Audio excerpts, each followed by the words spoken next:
안녕하십니까. 신의균 군사TV 디펜스 브리핑입니다. 자, 오늘도 아주 중요한 군사 무기 관련 소식 전해드리겠는데요. 지금 중국 해군에 큰일 난 일이 발생한 것 같습니다. 영국 언론에서 중국 해군의 최신 상륙함 25,000톤짜리 우리 독도함보다 훨씬 큰 거, 이 25,000톤짜리 최신 상륙함 취획한 지 5년밖에 안 됐습니다. 이게 완전 대형 화재, 불이 나서 지금 뭐 큰일 난 것 같다라는 보도가 나왔는데, 이게 사실이라면 또 사실이기를 살짝 기대도 들고요. 중국 해군에 굉장히 큰 데미지가 오겠는데 어떤 내용인지 보겠고요.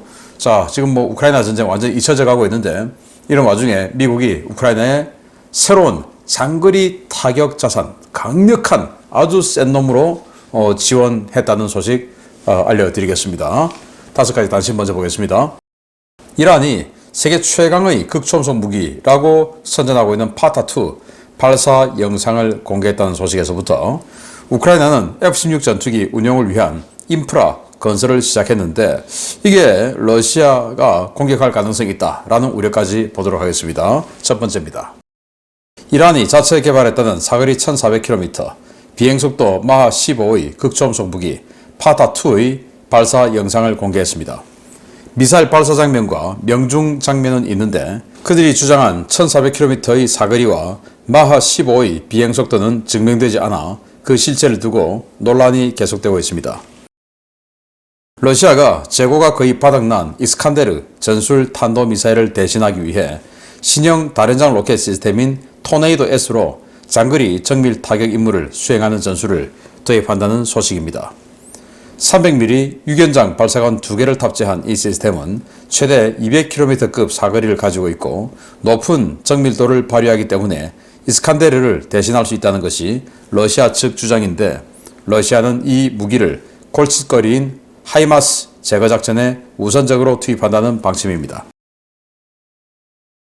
HD 현대중공업이 필리핀이 발주한 차세대 초계함 2척 건조 작업을 시작했다는 소식입니다. 기존에 도입된 호세 리잘급 호위함 전력을 더욱 보강할 이 신형 초계함은 길이 118.4m, 폭 14.9m, 만재 배수량 3,200톤급의 호위함급 성능인데요. 필리핀은 2025년까지 발주분 2척 모두를 인수해 해군에 배치한다는 계획입니다. 독일이 3D 프린팅 공법으로 제작해 가격을 크게 낮춘 사거리 400km급 자폭 드론인 타이탄 시리즈를 우크라이나에 공급하기 시작했다는 소식입니다. 최대 6시간 채공이 가능해 자폭 임무는 물론 정찰 임무에도 투입할 수 있다고 하는데, 우크라이나는 3D 프린팅 장비를 이전해 현지에서 이 드론을 대량 생산하는 방안을 추진하고 있습니다. 현재 미국과 루마니아, 덴마크에서 F-16 조종사 교육을 받고 있는 우크라이나 전투기 조기 전력화를 위해 서부 지역 모처에 F-16 운용 인프라 구축 작업에 들어갔다는 소식입니다. 늦어도 내년 봄에는 전투기를 받아와 작전에 투입한다는 것이 우크라이나군의 목표인데, 기지 공사가 시작된 이상 러시아 쪽에서 가만히 보고만 있을지 모르겠습니다. 네, 제가 그저께 이거 보여드렸죠. 이거 뭐 아닌 것 같다라고 했는데, 뭐 그런 비난들이 많이 나오니 이란이 아니야 맞아 하고는 발사 영상을 공개했는데, 여러분들 보셨다시피 이거하고 형상이 달라요. 이건 지금 이 몸통이 더 굵죠. 여기 있는 탄두 부분보다. 그리고 발사했던 영상은 탄두 부분이 이렇게 비대칭으로 생기지 않았습니다. 그리고 몸통하고 탄두하고 이 지름이, 구경이 똑같았어요. 그러니 가짜라는 거고, 또 1400km 날아가는 그 증거를 보여줘야 되죠. 뭐 그래서 이 가짜다. 그게 이 파타2가 아니라 파테 110 탄도미사일이 아닌가 생각되고, 여하튼 뭐 이란은 입만 열면 거짓말이죠.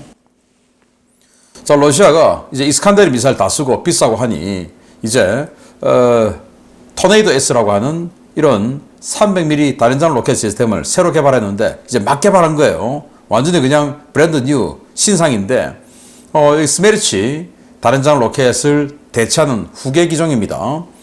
그래서 이거 이제 실전 배치해서 이거 가지고 우크라이나의 하이마스를 때려잡겠다. 이게 200km 사거리니까 우크라이나 하이마스 GMLR이 쏘면 70에서 뭐 150km 뭐 이 정도 되니 충분히 더 원거리에서 때려잡을 수 있다라고 하는데, 이 하이마스가 말 그대로 고기동 다른장을 로켓 시스템인데 쏘고 이탈하고 쏘고 이탈하는데 어떻게 맞출지 모르겠습니다. 자, 그리고 현대중공업이 이렇게 뭔가 콜벳 두 척을, 즉 초기함 두 척을 동시에 기공하는 이 모습을 보여줬는데, 이 필리핀이 호세 리잘급 두 척, 호위함 두 척을 현대중공업으로부터 도입을 했죠. 그리고는 또 현대중공업에 또 두 척의 초기함을 계약을 했고, 이제 두 척을 동시에 건조 착수했어요. 바로 이렇게 생긴 배입니다. 뭐 제법 잘생겼죠. 그런데 완전 깡통입니다. 무장은 여기 76mm 함포, 그리고 뒷부분에 35mm 근접 방어 시스템, 이것뿐입니다. 그래서 여기에 수직 발사관 공간이 있는데 공간만 놔두고 없어요. 수직 발사관 없어요. 나중에 형편되면 여기다가 수직 발사관 넣어서 뭐 해궁이나 이런 거 해서 방어 능력 갖추겠다라는 거고, 또 여기 중간에 함대한 미사일 8발 공간이 있어요. 근데 없어요. 그래서 나중에 형편되면 여기도 함대한 미사일 갖다 심겠다라는 거고, 아무튼 깡통 버전인데 두 척 가격에 5,830억 원 이걸 이제 해주고, 또 현대중공업으로부터 6척의 초계함, 그것도 역시 더 깡통입니다. 그거 도입하는 계약을 했는데, 필리핀이 배를 많이 사주는 건 좋지만 이렇게 너무 깡통 버전으로 사서 이게 무슨 큰 효과가 있을까라는 우려는 좀 듭니다. 빨리 돈 모아서 여기다가 또 호세 리잘도 마찬가지고 무기, 무장, 센서 업그레이드 빨리 해서 진짜 무서운 군함으로 거듭나기를 기대합니다. 자, 독일이 3D 프린팅 기술로 제작한 이 드론 400km나 날아간다고 합니다. 덩치가 작아요. 근데 400km 날아가서 여기다가 카메라를 장착해서 정찰할 수도 있고, 그리고 여기다가 폭탄을 집어넣어서 자폭할 수도 있고, 뭐 이런 건데, 설계도만 있으면 3D 프린팅으로 플라스틱으로 만드니까 얼마든지 만들 수 있다라는 건데요. 그래서 독일은 이 3D 프린터를 우크라이나에 준다고 하네요. 그래서 우크라이나가 직접 이제 이거 가지고 만들어서 현장에서 쓰겠다라는 건데, 독일이 이런 건 잘하네요. 예, 박수 쳐주고 싶습니다.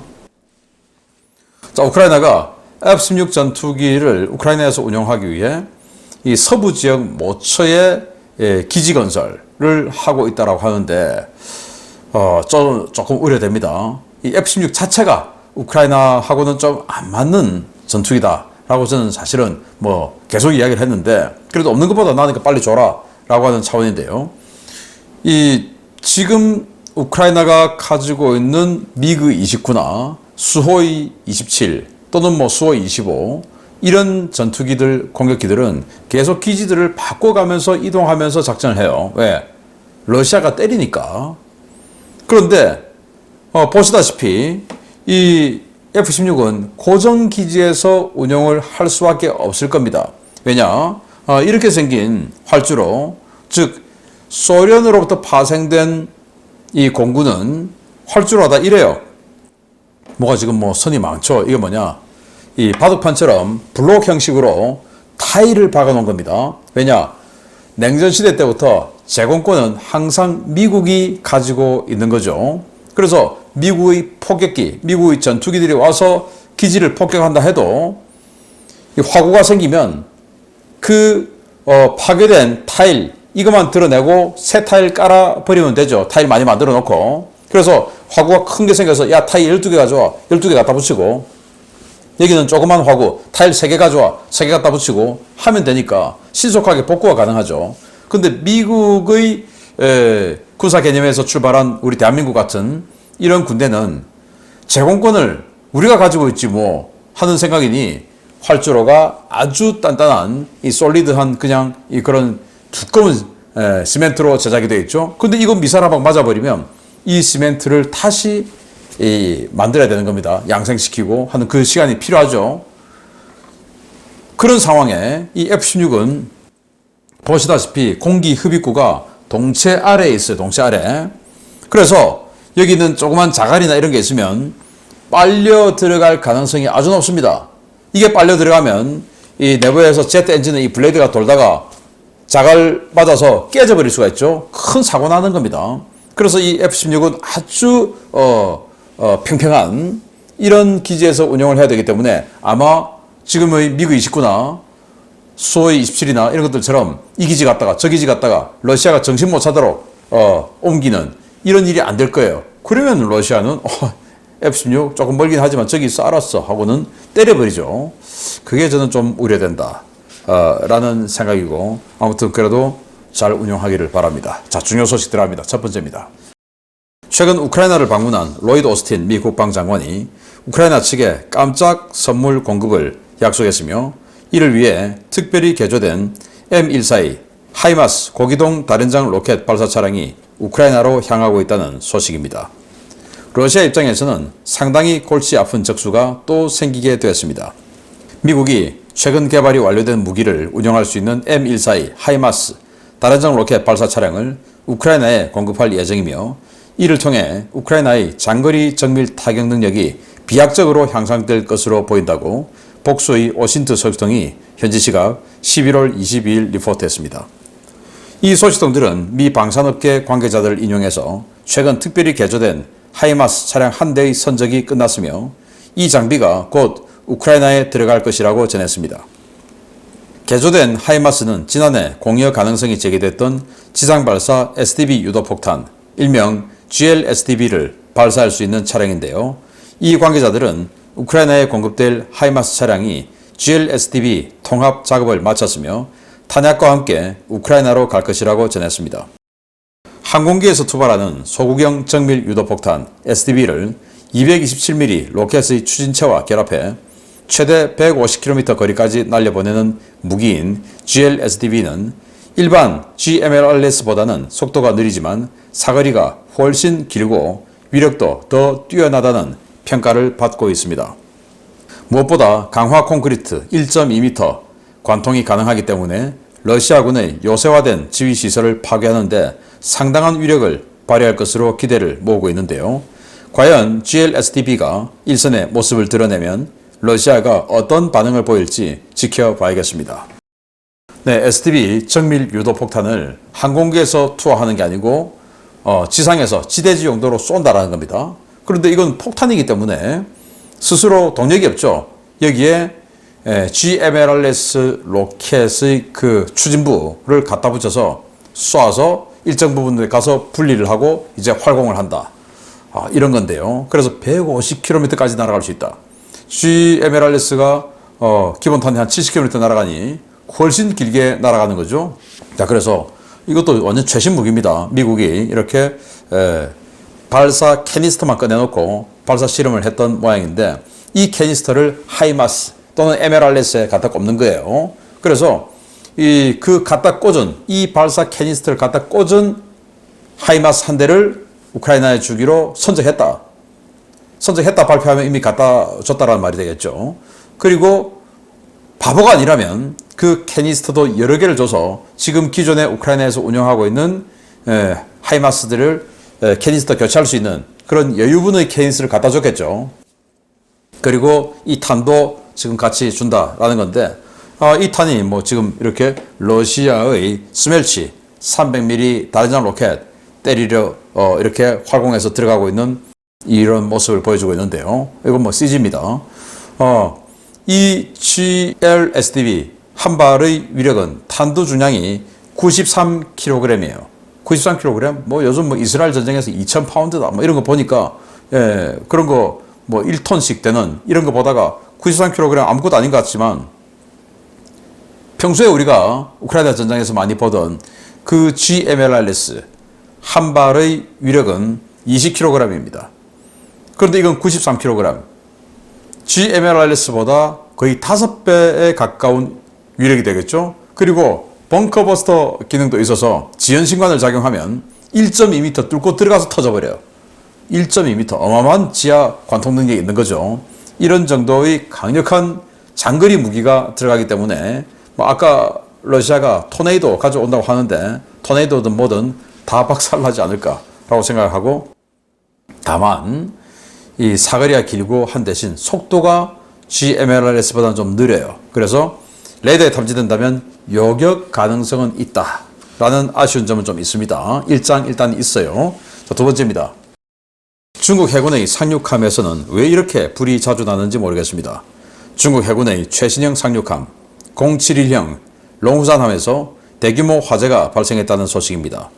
사실일 경우 중국의 대만 침공 전력에 상당한 공백이 발생할 것으로 보입니다. 중국 해군의 최신형 상륙함에서 심각한 화재가 발생한 것으로 보이는 영상이 중국 소셜 네트워크 서비스를 통해 확산되고 있으며 해당 상륙함은 취역한 지 얼마 되지 않은 071형 상륙함으로 확인됐다고 영국 네비 룩아웃이 현지 시각 11월 22일 보도했습니다. 매체는 최근 중국 SNS를 통해 해안에서 검은 큰 연기에 휩싸인 대형 상륙함 영상이 확산되고 있으며 해당 군함은 중국의 071형 상륙함인 롱후산함으로 확인됐다라고 전했습니다. 실제로 영상을 보면 롱후산함은 함수와 함교, 헬기 격납고 쪽에서 발생한 거대한 연기에 휩싸여 있었는데요. 연기가 실제 화재 발생 시 볼 수 있는 검은색과 짙은 회색이어서 화재 발생설에 힘이 실리고 있습니다. 그러나 중국 측 선전 매체들은 즉각 이를 부인하고 나섰습니다. 이들은 중국은 모든 군함에서 실전적인 데미지 컨트롤 훈련을 실시하고 있으며 상륙함을 덮은 연기는 소방 훈련을 위해 일부러 피운 것이라고 주장했습니다. 이번에 화재설에 휩싸인 롱후산함은 2017년 진수돼 2018년 실전 배치된 최신형 상륙함인데요. 중국판 샌안토니오급으로 불리는 이 상륙함은 25,000톤급 덩치에 800명의 상륙군을 태울 수 있는 대형 상륙함입니다. 중국은 현재 071형 상륙함 9척을 보유하고 있고 이들 전력을 유사시 대만 침공의 선봉에 세울 예정인데요. 롱후산함의 화재가 사실이라면 중국의 대만 침공 스케줄에 차질이 빚어질 수도 있을 것 같습니다. 와, 이겁니다. 이거 함수 또 함교 그리고 후방 헬기 데크 쪽 완전히 그냥 동시다발적으로 시커먼 연기가 거대하게 피어오르고 있는 이 모습인데요.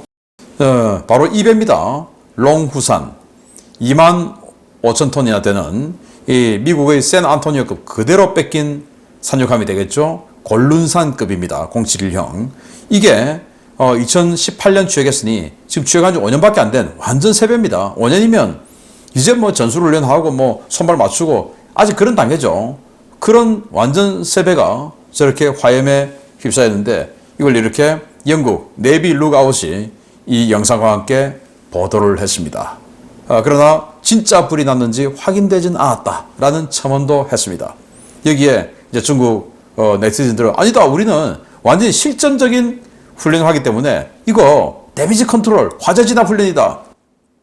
그 훈련하고 있는 거 찍은 거야 라고 또 반박을 하는데 어느 것이 진실인지는 모르겠으나 영국 네이비 룩아웃 이 보도를 통한 이 화재가 사실이라면 중국의 대만 침공 굉장히 좀 데미지를 받겠죠. 왜냐? 여기에 해병대대 2개 대대를 싣습니다. 그리고 공기부양정 3척을 해서 전차 3대를 동시 양육할 수 있고 해병대 800명을 실을 수 있으니 2개 대대죠. 2개 대대 엄청난 전력인데 그게 빠지게 되니 중국으로서는 치명상을 입게 되겠죠. 이 정도 만약에 불이 났으면 이거는 거의 당분간 쓰지 못하는 이런 상황 아니겠습니까? 진짜로 불이 났기를 기대하면서 추후 들어오는 소식 유심히 살펴보고 또 결과 알려드리도록 하겠습니다. 마치겠습니다. 감사합니다.